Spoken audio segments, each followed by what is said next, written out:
Assalamualaikum warahmatullahi wabarakatuh. Bismillahirrahmanirrahim. Alhamdulillahi rabbil alamin. Wassalatu wassalamu ala ashrafil anbiya'i wal mursalin wa ala alihi wa sahbihi ajma'in. Subhanaka la ilma lana illa ma 'allamtana innaka antal alimul hakim.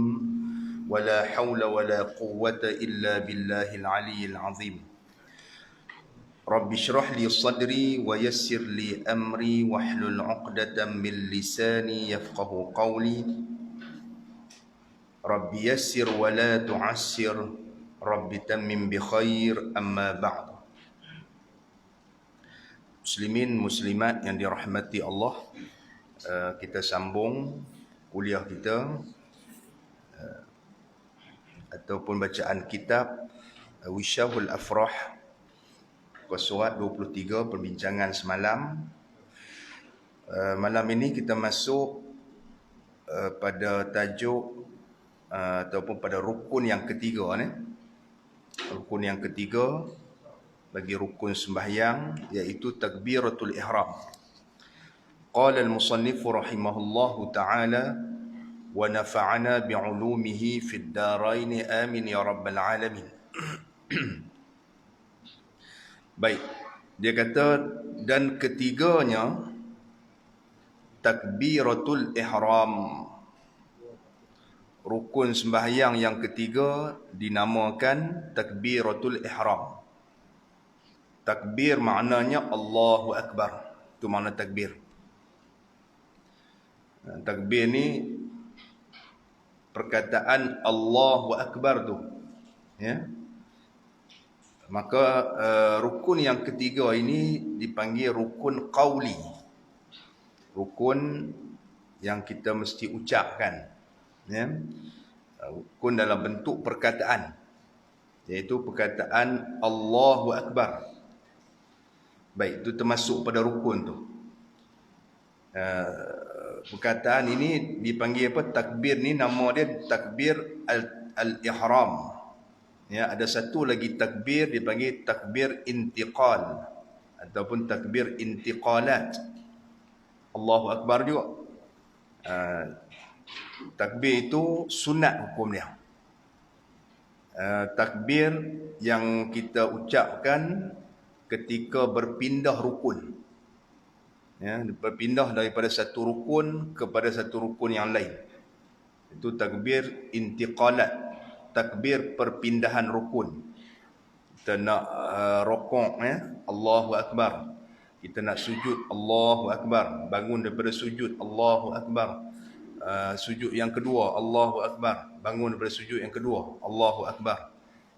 Ya, itu namanya takbir intiqalat, hukum dia sunat. Di sini takbiratul ihram, hukum dia fardu, rukun, ya. Kalau kata rukun di sini, kalau kita tak buat takbir ini, kita tak ucapkan takbir ini, tidak sah sembahyang kita. Karena itulah permulaan sembahyang. Permulaan sembahyang kita bermula dengan takbir, bukan bermula dengan niat, walaupun susunan rukun sembahyang tu bermula daripada niat, kemudian qiyam, ya, tapi permulaan ibadah sembahyang kita bermula daripada takbiratul ihram. Dalam keadaan kita berdiri dan diserentakkan niat itu bersama dengan takbiratul ihram. Baik. Maka wajib atas yang kuasa menutur dengan dia. Takbiratul ihram ini sebab apa dinamakan takbiratul ihram atau takbiratul taharrum, ya. Bila kata kita takbir Allahu Akbar tu, kita duduk dalam ihram. Tu. Bukan ihram haji umrah ni. Maknanya bila kita takbir Allahu Akbar, haram ke atas kita melakukan perkara-perkara yang dilarang dalam sembahyang. Macam kita buat niat ataupun kita masuk kepada ibadah haji dan umrah, haram kita melakukan perkara yang dilarang di dalam ihram. Tak boleh pakai bau-bauan, tak boleh memakai pakaian yang berjahit, yang melitupi tubuh. Tidak boleh memakai minyak pada kepala dan muka kita, dan tidak boleh mengerat kuku, mencabut rambut dan sebagainya. Baik, jadi sama juga bila kita takbir Allahu Akbar, maka diharamkan melakukan perkara-perkara yang dilarang dalam sembahyang. Tak boleh bercakap-cakap selain daripada zikir di dalam sembahyang. Tak boleh kita bergerak 3 kali berturut-turut anggota yang besar. Tak boleh kita berjalan, melompat, jawab mesej, WhatsApp, tengok banyak lagi lah kalau nak buat, kan? Segala benda yang diharamkan, yang membawa kepada batalnya sembahyang. Sebab tu bila masuk dalam sembahyang, bila takbir saja ada benda yang kita tak boleh buat, dan kita kita kena mengawal diri kita daripada melakukan perkara yang menyebabkan batalnya sembahyang. Baik. Apa hukum takbiratul ihram ini? Hukum dia fardu, wajib, kerana dia rukun. Kalau tak buat, tidak sah sembahyang kita. Tetapi bagi orang yang mampu bertutur dengan Allahu Akbar, yang boleh bercakap dengan Allahu Akbar. Kalau orang bisu, tak upayalah, kan? Dia cuma melafazkan takbir itu di dalam hati dia, dengan takbir yang dia faham dalam hati. Baik.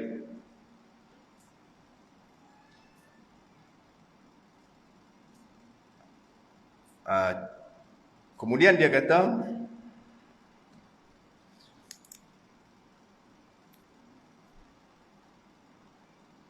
maka wajib bahawa berkata ia Allahu Akbar.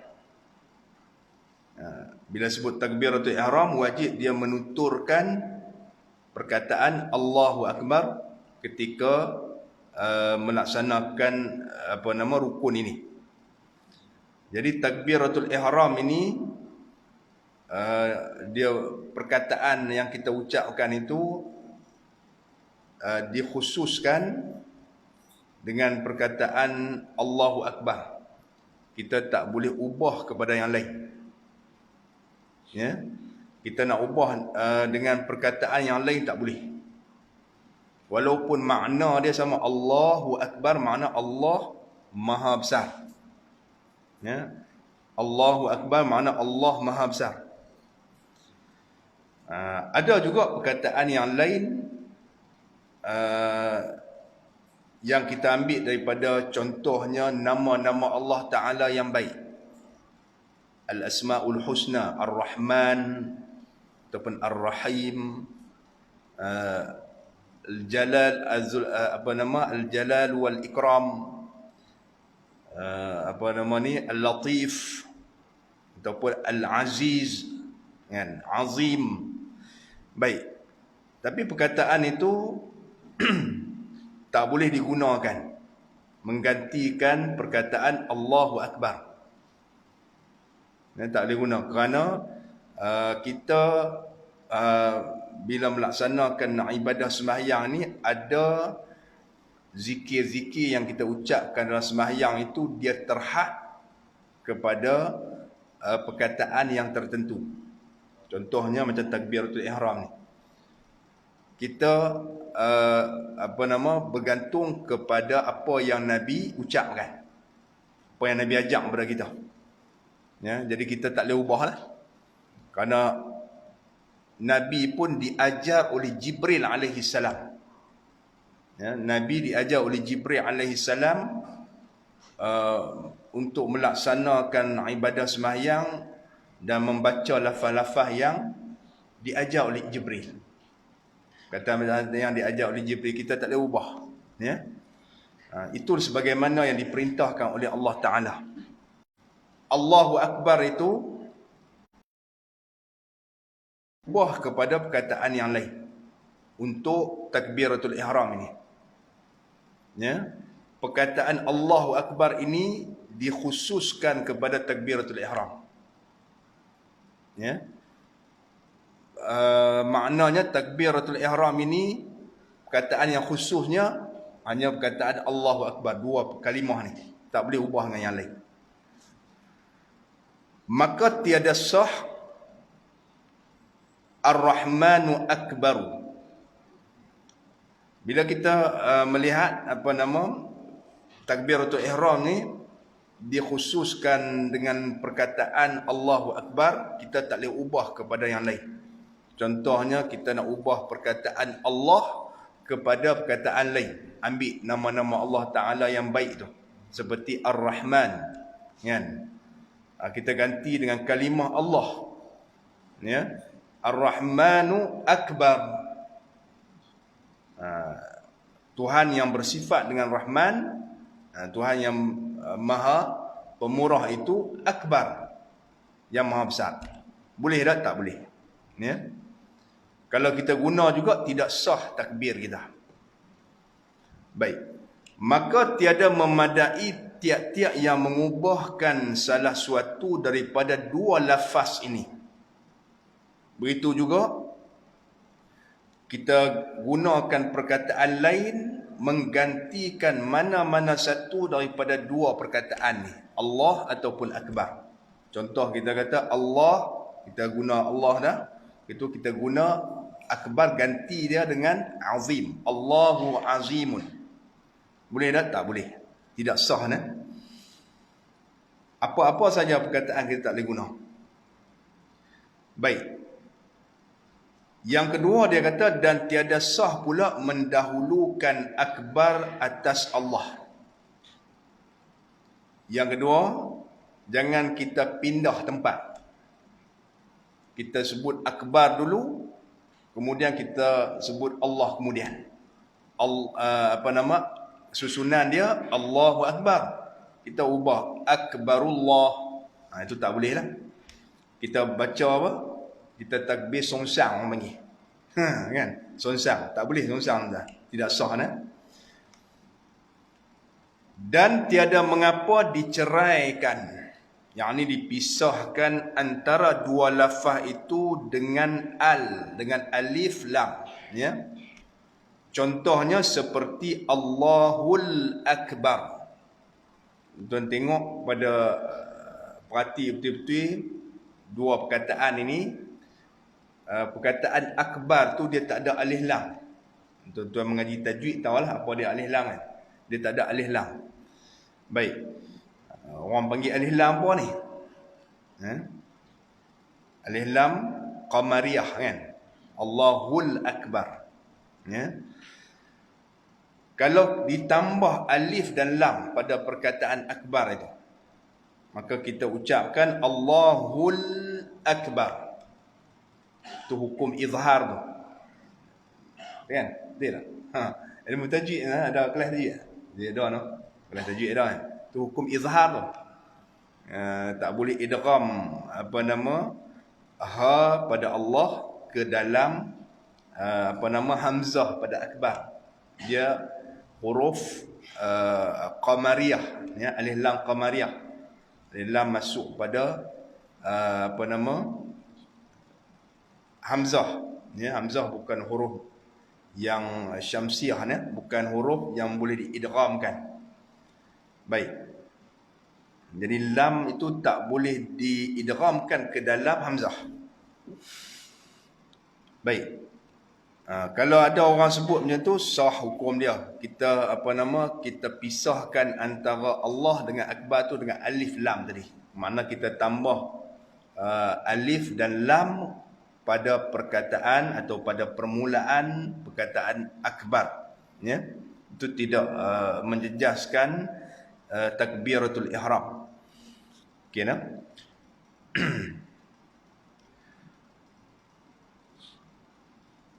Dan dengan sifat yang tiada panjang. Jadi tiada mengapa diceraikan antara dua lafaz itu dengan sifat yang tiada panjang, ya. Yang kedua pula, tidak mengapa kalau dipisahkan di antara perkataan Allah dan perkataan akbar dengan satu lagi perkataan.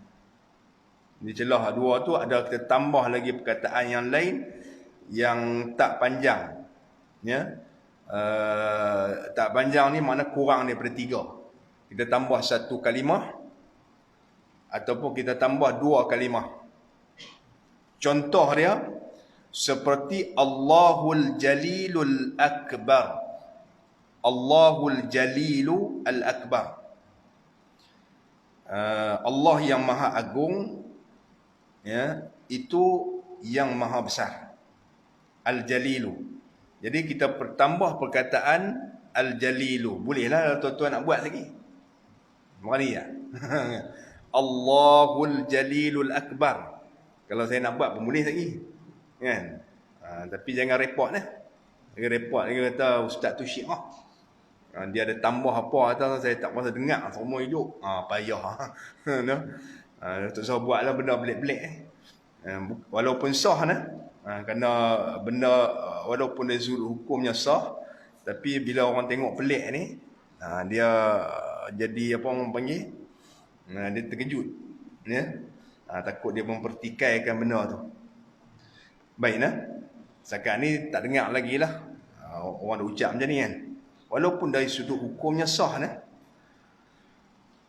Ataupun yang kedua dia kata Allahur Rahmanur Rahimu Akbar. Panjang lagi. Dia tambah 2 kalimah, 2 perkataan antara Allah dengan Akbar, tambah Ar-Rahman, tambah Ar-Rahim. Ya, itu tidak mengapa dia kata. Tidak menjejaskan kesahihan takbiratul ihram. Baik, bersalahan jika panjang ia kataan yang ditambah tu. Seperti 3 sifat atau lebih. Baik, kita tambah 3 kalimah. Ya. Ataupun 4 kalimah. Maka hukum dia takbiratul ihram kita tu tidak sah. Contoh tadilah kita tambah Allahur Rahmanur Rahimul Jalilu Akbar. Tambah 3. Kan? Allahur Rahmanur Rahimul Hayyul Qayyum Akbar. Tambah 4. Tak boleh. Yang tu dia jadi menjejaskan kesahihan takbiratul ihram, ya. Baik. Maka jika lemah daripada menyebutkan akan dia dengan lafaz Arab, kemudian daripada belajarnya dia tak mampu nak sebut, walaupun selepas dia belajar berulang kali sebutan tersebut, hendaklah diterjemahkan dengan barang mana lughah. Ya. Dan jika dengan lain daripada lughahnya sekalipun, yakni bahasanya sekalipun. Baik, sekiranya seseorang itu tidak mampu menyebutkan perkataan Allahu Akbar dengan bahasa Arab, ya, kerana Allahu Akbar tu bahasa Arab. Contohnya orang baru masuk Islam. Orang Melayu bolehlah kot. Yang tak ada lah, memang bolehlah. Kot tu tak ada lah, boleh terus semua. Ya, mungkin orang yang baru masuk Islam, kan? Hari ni dia masuk Islam, sekejap lagi nak kena sembahyang lohok dah. Kan, pagi dia masuk Islam, sekejap lagi nak kena sembahyang lohok dah. Dia ajaklah yang paling ringkas pada dia. Bila sebut Allahu Akbar, tak boleh. Lidah dia tak boleh buat masalah ni, kerana dalam bahasa dia ada huruf-huruf Arab yang tidak ada dalam bahasa dia. Ya. Contohnya orang apa? Orang apa kita nak kata? Contohlah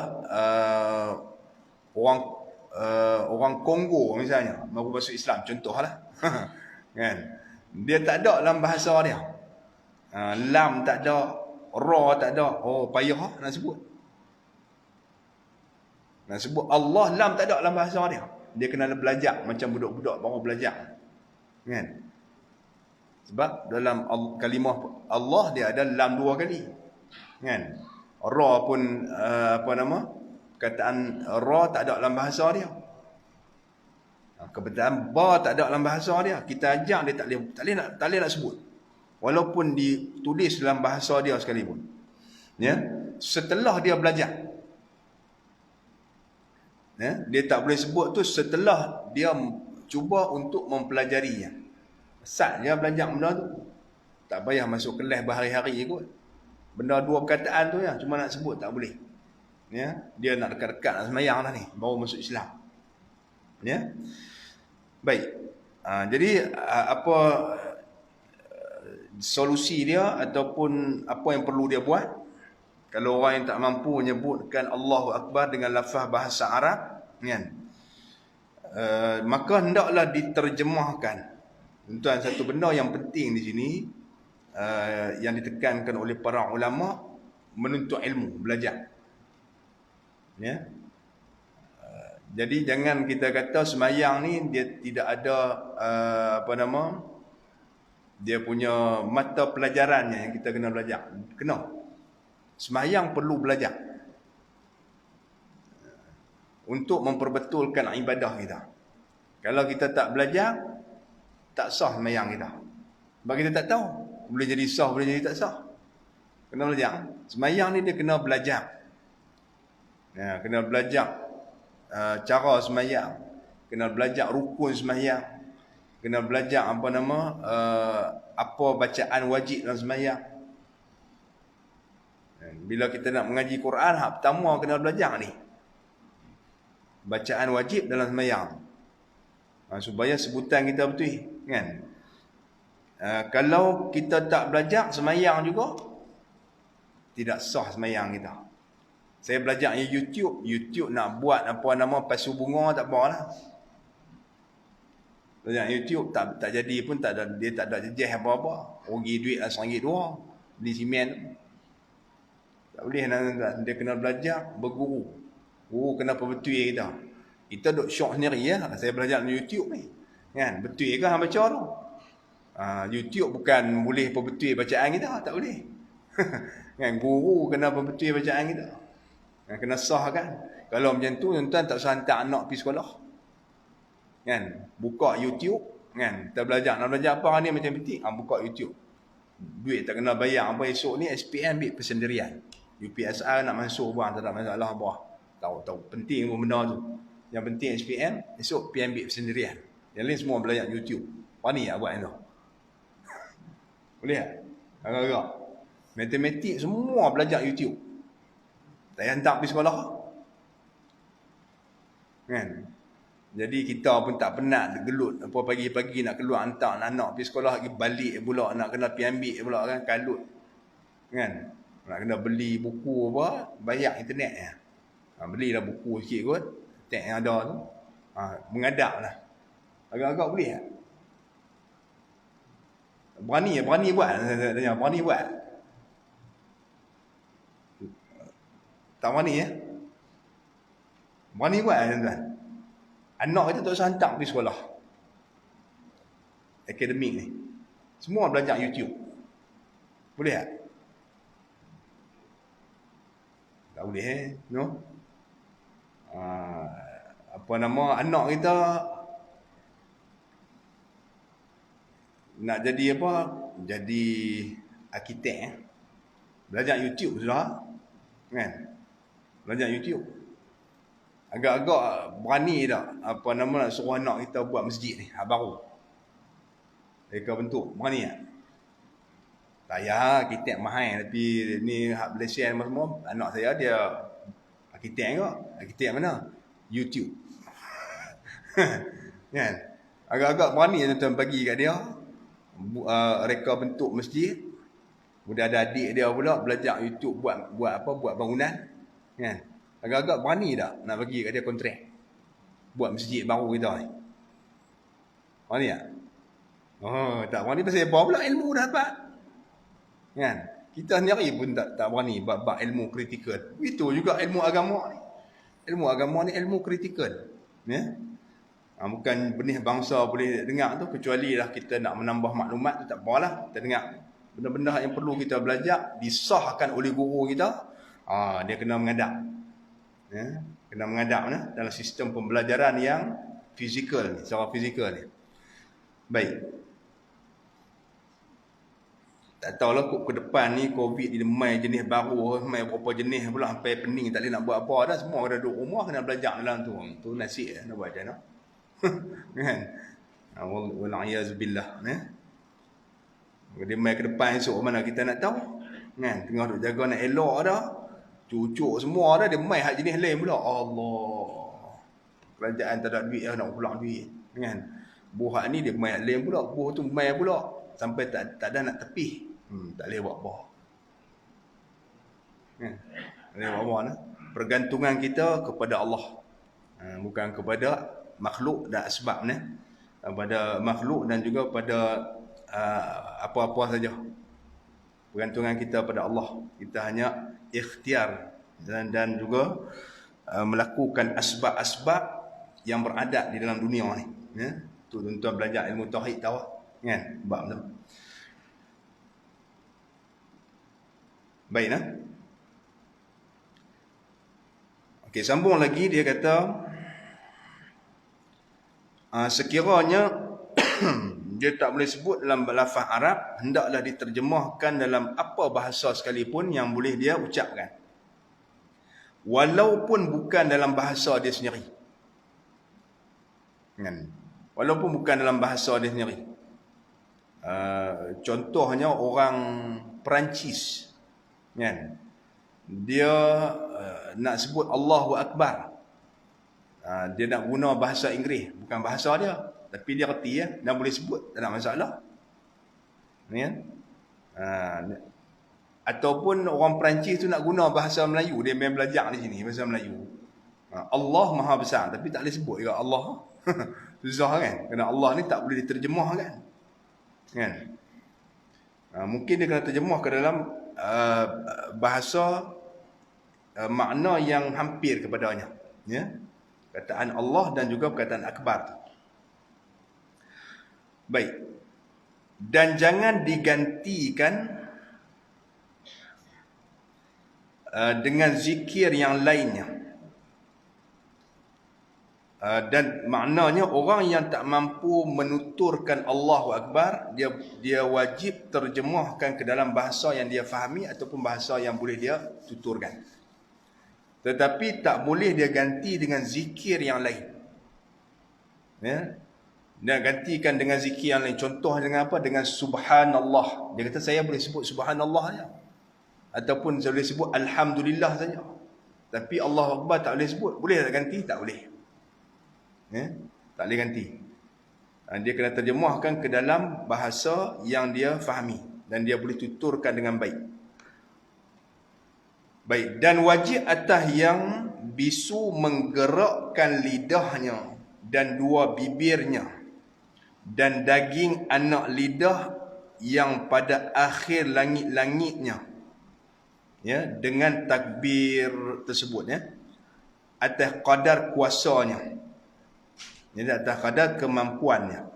Baik, untuk orang yang bisu. Orang bisu dia tak boleh mengeluarkan perkataan, mengeluarkan suara. Orang bisu tak boleh keluarkan suara.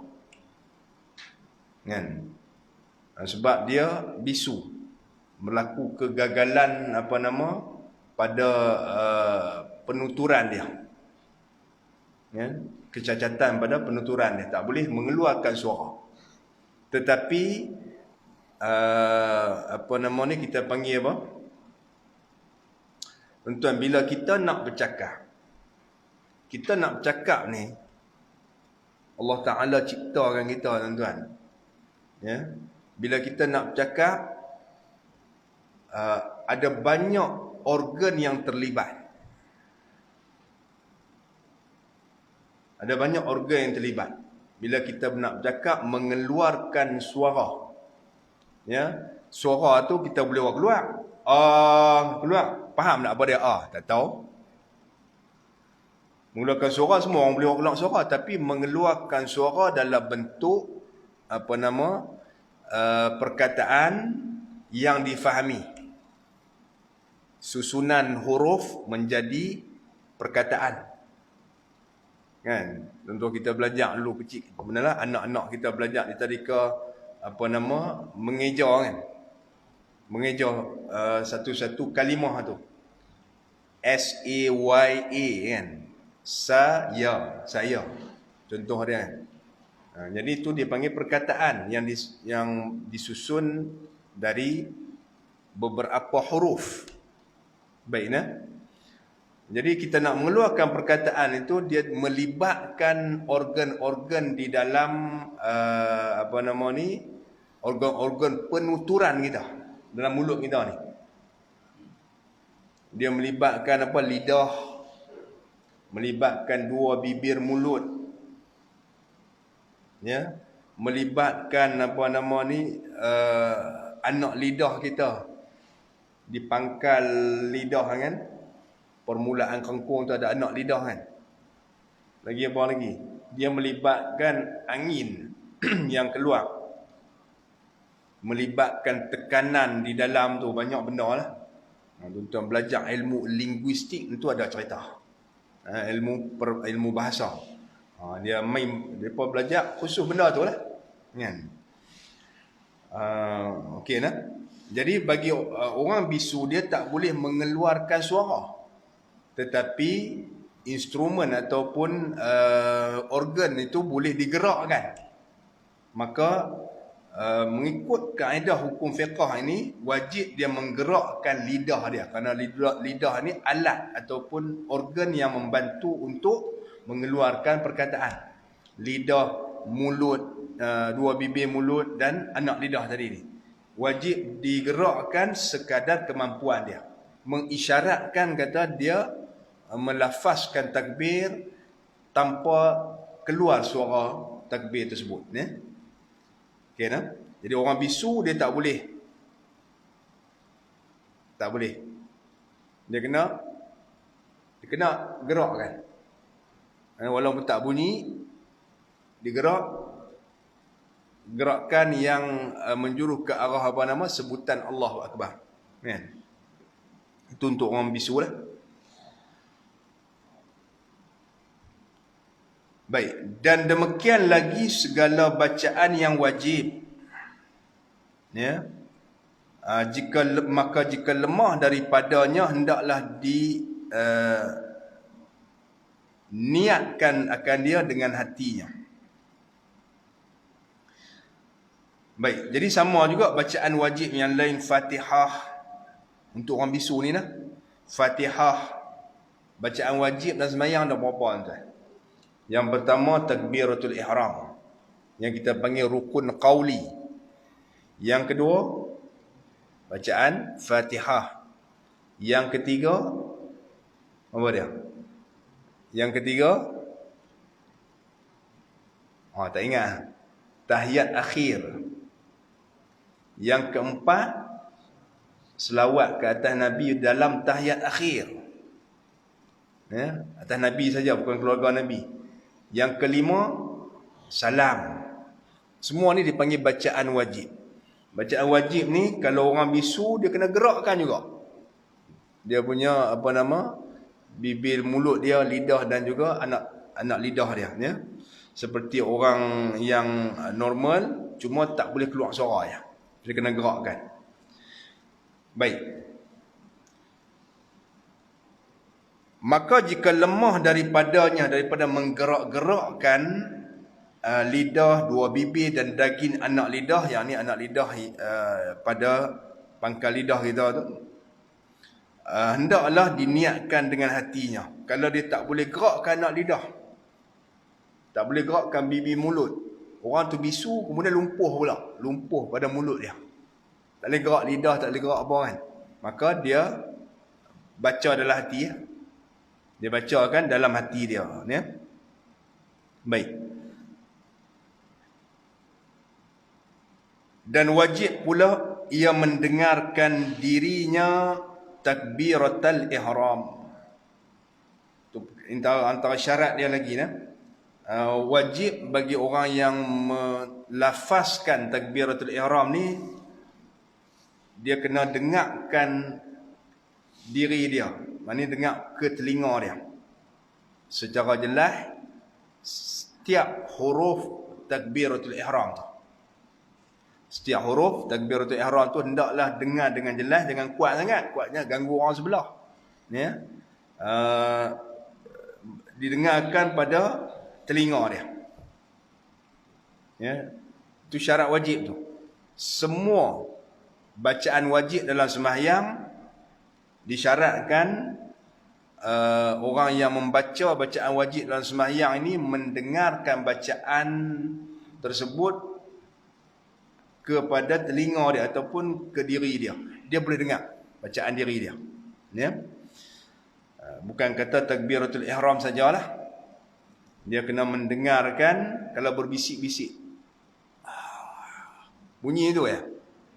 Kan? Ada orang buat tu. Baca Fatihah. Bunyi angin tak mau. Kan? Kita pun perambang, bubuh mic yang paling sensitif pun. Dengar bunyi angin ya. Contoh kita letak kat mulut dia, bubuh mic yang paling sensitif. Ada mic ni sensitif kan? Bubuh kat mulut dia, bunyi tak ada. Bunyi angin ya. Bunyi berbisik-bisik. Jadi huruf tak keluar. Perkataan suara tak keluar. Dia kena suara tu keluar sehingga didengari oleh telinga dia. Tapi jangan sampai dengar orang sebelah. Kan? Kalau dengar sikit-sikit tak apalah. Supaya tak mengganggu orang yang bersebelahan kita, depan belakang kita dengan bacaan kita tu. Jadi dia nak baca tak boleh. Ya? Baik, itu wajib mendengarkan dirinya akan lafaz takbiratul ihram. Ya, mendengar ke telinga dia. Demikian segala bacaan yang wajib. Sama juga dia kata segala bacaan yang wajib dalam sembahyang selain daripada takbiratul ihram hendaklah dibaca sehingga didengari dengan jelas setiap huruf bagi bacaan tersebut. Ya. Tidak terlalu pelan sehingga berbisik-bisik dan tidak terlalu lekat sehingga mengganggu orang sebelah. Ya. Baik, habis lah. Itu perbincangan tentang takbiratul ihram. Panjang lagi lah dia punya syarat-syarat dia. Kemudian dia nak kaitkan sikit dengan niat. Kerana niat ada peranan dalam takbiratul ihram ni. Niat rukun yang pertama nah. Baik, dia kata dan wajib dimuqaranahkan niat. Yakni disertakan niat dengan takbiratul ihram. Waktu kita takbiratul ihram ni, Allahu Akbar, wajib kita kena hadirkan niat dalam hati kita. Kita faham dah kan niat tu? Lafaz niat dengan niat. Niat tu dalam hati. Ya. Niat tu dalam hati. Lafaz niat itu sebelum sembahyang, sebelum takbir. Tu lafaz niat. Salli fardhu zuhri, salli fardhu maghribi, tu nama dia lafaz niat. Itu dibuat atau diucapkan sebelum sembahyang. Itu bukan niat. Itu lafaz niat saja. Untuk membantu hati kita mengingati niat yang kita lafazkan. Niat tu mesti dihadirkan ketika kita menyebut Allahu Akbar. Kita sebut Allahu Akbar. Ya. Sebelum habis akbar dan selepas bermula menyebut Allah. Ya. Kalau sebelum sebut Allah kita niat tak sah. Kalau lepas habis akbar niat pun tak sah juga. Dia duduk di luar. Ya. Dia duduk di luar daripada dia panggil apa? Duduk di luar daripada perkataan atau sebutan Allahu Akbar, kena duduk dalam. Ya. Waktu kita sebut Allah niat dalam tu. Dan sebelum selesai ra pada akbar. Baik.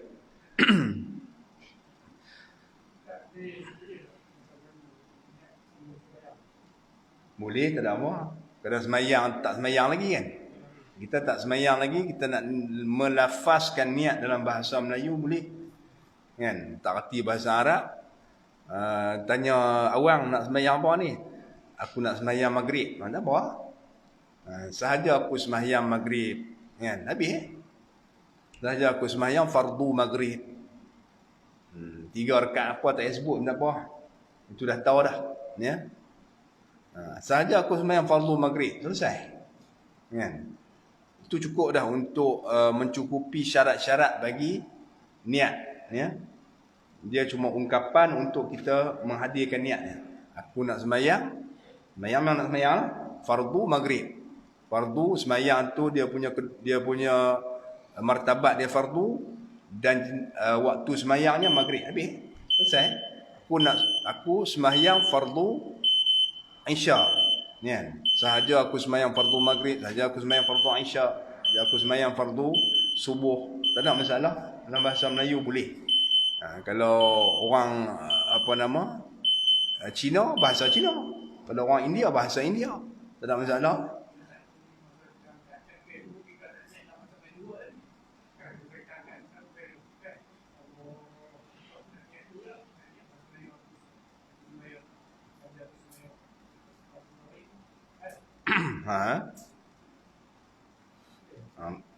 Nak niat tu. Niat tu tak sah sembahyang. Kerana yang tu kita menyusun perkataan. Itu bukan niat. Itu bukan niat lah. Niat ni bukan rukun qauli, rukun fi'li. Niat tu maknanya rukun fi'li. Rukun fi'li mana? Fi'lil qalbi, perbuatan hati kita. Dia tak berhuruf, tak bersuara. Dia hanya kita panggil apa? Kecenderungan hati kita untuk melakukan sembahyang fardu tu. Tapi sebab tu perlu diterjemahkan perlu diungkapkan benda tu tak berhuruf.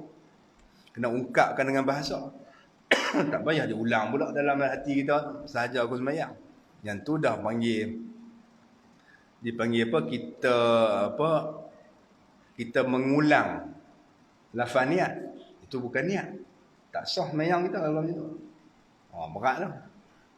Tak ada payah niat lah. Niat ni tak payah. Niat tu hanya kita memahami apa yang kita lafazkan. Kan? Allahu Akbar. Untuk yang kita nak makan kena ni ya. Sahaja aku makan nasi kandak kerana Allah. Kan? Ada kita buat macam tu.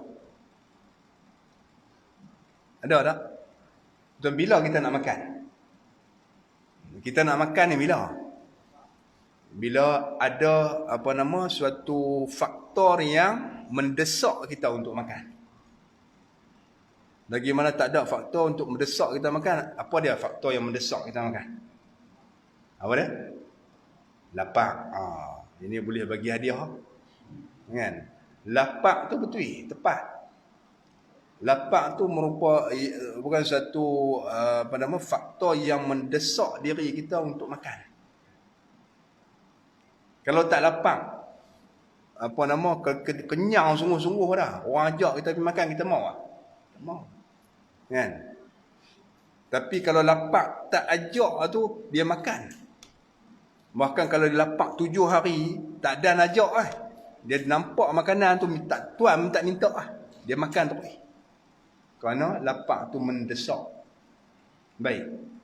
Bila ada faktor tu, dia mai tak? Kecenderungan hati kita nak makan. Kan? Ada kan? Kita duduk bangkit tengah malam, lapar, brok bunyi kan. Lepas tu, kecenderungan kita nak makan tu ada kan? Kita buat apa? Kita mula angkat kaki, keluar bilik, buka pintu, berjalan pergi dapur, buka peti air, tengok tak ada apa, bini tak simpan apa langsung aku nak makan malam-malam ni, buka kokok ada roti tak ada kan, cari-cari tengok ada Maggi, ambil Maggi, buh dalam air panas tu, tunggu 2 minit, lepas tu buh dia punya pancah dia, tu makan kan. Itu dia bermula daripada apa? Daripada ni kehendak hati kita. Itulah niat. Jadi ada dalam hati kita tu, bila kita nak makan, sahaja aku makan Maggi kerana Allah. Tak ada. Tak ada. Tu saya kata tadi, niat tu kita kena faham tu. Dia tak perlu ulang balik dalam hati kita. Kalau buat macam tu jadi wah-wah tu. Allah. Allah, Allah, Allah 3 kali. Berapa kali kan? Mai Muhammad. Tak ada. Ya. Tujuan melafazkan tu untuk tak mau wah-wah lah. Tiba-tiba jadi wah-wah pula. Mana tak kena dia faham pasal niat tu. Niat tu perbuatan hati. Dia bukan rukun qauli niat ni. Rukun fi'li. Ya. Fi'lil qalbi. Kecenderungan hati kita ni. Kan? Cuma kita ingatlah. Kan? Kita lafaz tu kita tahu apa yang kita nak buat. Diperingatkan oleh lafaz tadi ni. Dia peringat oleh lafaz. Kalau tidak kita nak buat apa? Nak semayang kan. Tuan, kita nak makan, contohlah kita kata nak makan kan. Nak makan nasi dengan gulai ayam. Jadi perlu dah bila kita sampai tu dekat ni kawan tu tanya kita, abang nak buat ni lah. Sahaja aku makan nasi sepinggan dan sahaja aku makan lauk ayam 2 ketui. Lepas tu baru kita abang dengan dia. Kan? Baru hadir dalam hati kita, tak ada orang tak buat macam tu. Dalam hati kita tu dah ada dah. Dah ada dah keinginan tu. Dia tengok nasi, dia tengok ayam. Bila tanya abang nak makan apa, nak buat lauk apa? Ayam. Terus. Mai pada mana? Mai pada kena hati kita tu. Tidak? Ha? Macam tu lah. Dia faham tu lah. Tak.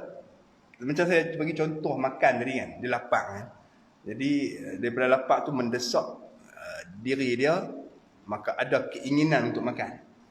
Macam tu lah orang panggil niat. Ya? Perbuatan hati. Ya? Gerak hati kita ke arah sesuatu. Ya? Atau dipanggil qasad. Ya? Gerak hati ya. Kehendak ke arah tu. Teringin. Payah nak mak. Teringin sungguh. Teringin tu. Nak, mau. Macam tu lah bahasa kita. Ya. Jadi,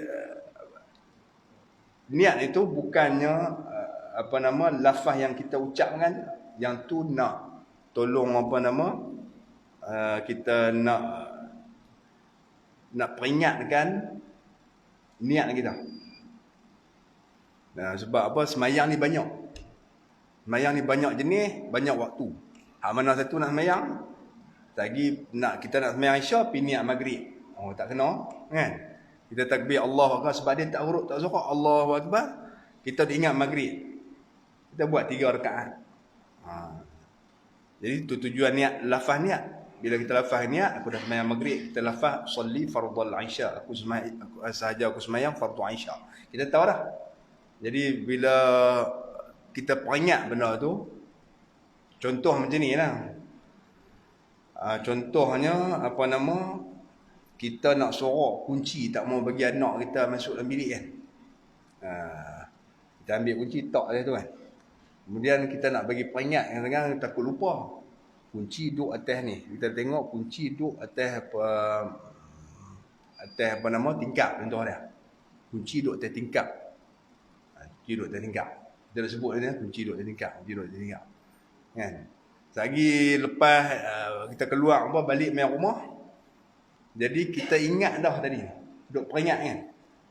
Bila kita duduk fikir hati dah. Tahu mana. Tadi aku hafal dah kunci duduk atas tingkap. Terus pergi. Bila ni kan. Kita dah lafazkan benda tu. Nak peringat lagi ni. Nak peringat lagi waktu kita nak pergi ambil kunci nak masuk dalam bilik pula tu. Lepas kita keluar lama keluar rumah. Kita masuk balik. Kita nak ambil kunci tu. Kita dah peringat awal-awal dengan perkataan tu. Kunci duduk atas ni. Kalau tak mau tulis atas-atas. Buang dalam poket.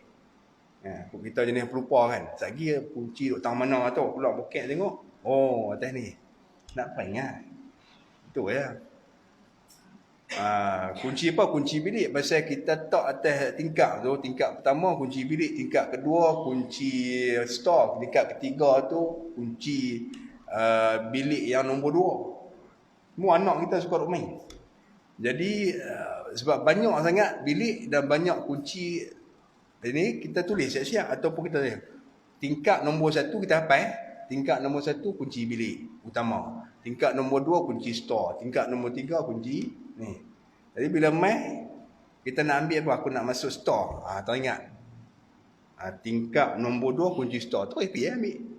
Betul ya, bila waktu kita ambil tu waktu kita ambil kunci tu, tingkap kunci nombor 2 pada tingkap kunci store atas tingkap nombor 2. Waktu kita ambil, ada tak kita sebut hati tu? Tak sebut. Ambil je lah. Kan? Dalam hati kita dah ke arah tu lah. Itu maksud lebih kurang lah, nak faham niat lah. Tak payah pun, tak payah. Kita rasa macam payah. Baik. Kata dia, adapun Imam Nawawi maka memilih ia akan memadai dengan muqaranah urfiyah, dengan sekira-kira dibilangkan pada uruf bahawasanya ia menghadirkan bagi sembahyang. Ya. Asalnya dalam mazhab kita Syafi'i, niat ni mesti bermula daripada kita menyebut Allah. Niat tu tak boleh hilang sehinggalah ra pada akbar tu payah kita nak buat. Sebab niat ni dia mai sekali imbas. Nak kan? Sekali imbas dia tak boleh kekal dalam hati kita. Ya. Asal dia mau macam tu. Kalau tidak kita kena takbir cepat, Allahu Akbar. Susah bagi orang awam macam kita ni, orang yang banyak hati dia lalai, lara macam kita semua lah, kan? Nak dapat niat macam tu susah. Walaupun itu asal yang mu'tamad dalam mazhab. Sebab itu Imam Nawawi dia memilih, ya, pendapat dia pilih sudah cukup dia panggil muqaranah urfiyah. Maknanya dari sudut pada uruf, pada kebiasaannya, kita hadirkan niat ketika menyebut lafaz Allahu Akbar dengan cara apa? Sekira-kiranya kalau kita takbir Allahu Akbar tu, niat tu mai sekali imbas. Keinginan nak semayang habis. Kan? Lepas tu tak ada sebut akbar pun dah habis dah niat tu. Tak apa dah. Asalkan dia duduk dalam masa kita melafazkan takbir tadi ni. Baik. Kemudian dia kata dan disunatkan ini lafaz ni niat yang sesuai bagi kita lah, ya. Niat yang sesuai bagi, sebagaimana Imam Nawawi sebut, kalau kita ikut pada asalnya, niat tu mesti penuh dalam takbiratul ihram, siapa pun sembahyang tak sah. Kan? Siapa pun sembahyang tak sah, ya. Sebab tu Imam Nawawi sebut, ya, di sini memadai dia panggil muqaranah urfiyah, ya. Kalau tidak dia kena hadirkan secara keseluruhan sembahyang tu. Dia kena hadirkan niat keseluruhan sembahyang tu dalam takbir tu. Kalau kata terputus sebelum habis akbar tak sah. Payah tu, ya.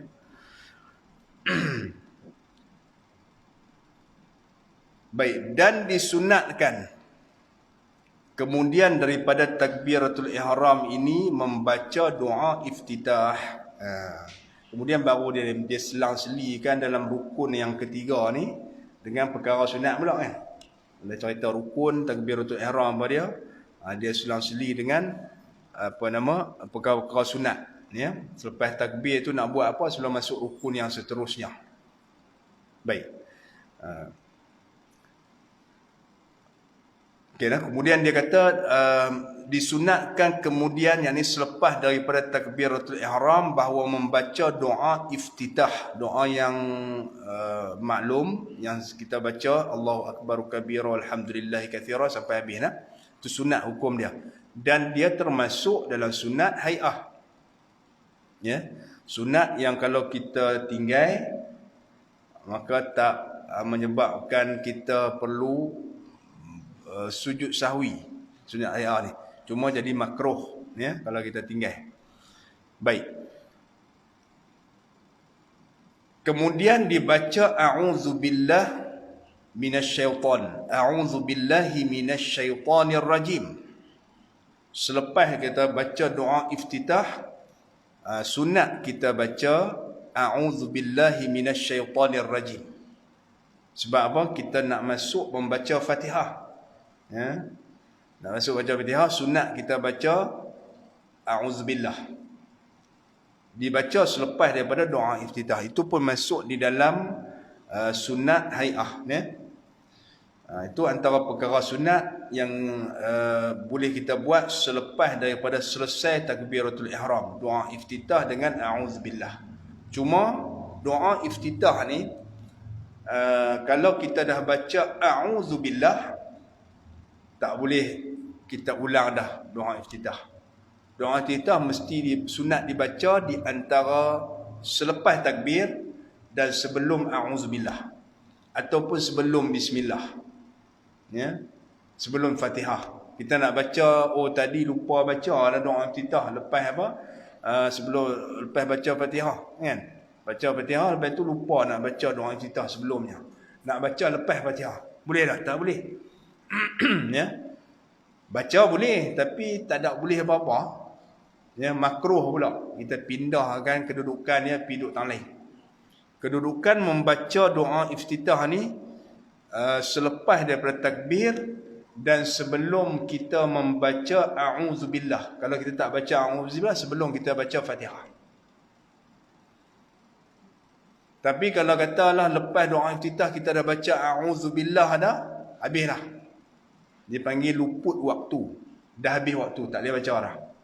Kita nak pindah pergi baca, aku dah baca a'udzubillah, tak apa baca doa iftitah pula, tak boleh. Kalau kita baca juga boleh kan, tak boleh. Jadi tak dapat pahala apa-apa. Kerana syarat nak dapat pahala baca doa iftitah ni mesti selepas takbir dan sebelum a'udzubillah. Boleh faham tak? Itu berkaitan dengan doa iftitah. Nanti dia akan sebut dalam bab sunat sembahyang. Kemudian dia kata dan keempatnya membaca Fatihah. Ya? Yang keempat membaca Fatihah. Jadi kita berhenti di sini. Sebelum saya berhenti, saya nak tambah sikit ya. Apa nama? Perkataan takbir tu kan. Ada kesalahan. Yang ni penting kan. Ada orang yang sebut takbir dia Allahu Akbar panjang. Allahu Akbar. Ya, kalau dia sebut begitu, batal terus sembahyang dia. Ya. Batal terus kerana bila dipanjangkan akbar panjangnya, maka dia mengubah makna. Maknanya apa? Maknanya gendang raya. Allah gendang raya. Tuan, kalau tuan tahu makna macam tu, satu, kalau orang tahu makna dia saja sebut juga murtad, keluar pada agama Islam. Pasal dia tahu makna. Kalau orang yang tak tahu makna, dia berdosa. Dia berdosa pasal dia kena belajar benda ni. Tak boleh belajar kat YouTube dah. Orang YouTube tak boleh perbetui kita. Kena cari guru perbetui kita. Ya? Dia ilmu kritikal. Ya? Jangan belajar medik dekat kepada YouTube tu saya belajar. Siapa pun tak akan sahkan kita sebagai seorang doktor. Siapa pun tak berani. Buka klinik aku tak berani pergi. Ya? Belajar kat YouTube ni. Walaupun dia beli segala alat buat makmal, tak boleh. Dia kena ada guru tengok dan tunjuk dan sahkan. Dia belajar tu betul. Okey nah. Jadi kita berhenti pada rukun yang keempat. Bismillahirrahmanirrahim. Alhamdulillahirabbil alamin wassalatu wassalamu ala asyrafil anbiya'i wal mursalin wa ala alihi wa sahbihi ajma'in. Allahumma iftah alaina futuhal arifin wa faqihna fid din waj'al a'malana khalisatan liwajhikal karim birahmatika ya arhamar rahimin. اللهم ارزقنا فهم النبيين وحفظ المرسلين وإلهام الملائكة المقربين برحمتك يا أرحم الراحمين وصلى الله على سيدنا محمد وعلى آله وصحبه وبارك وسلم والحمد لله رب العالمين.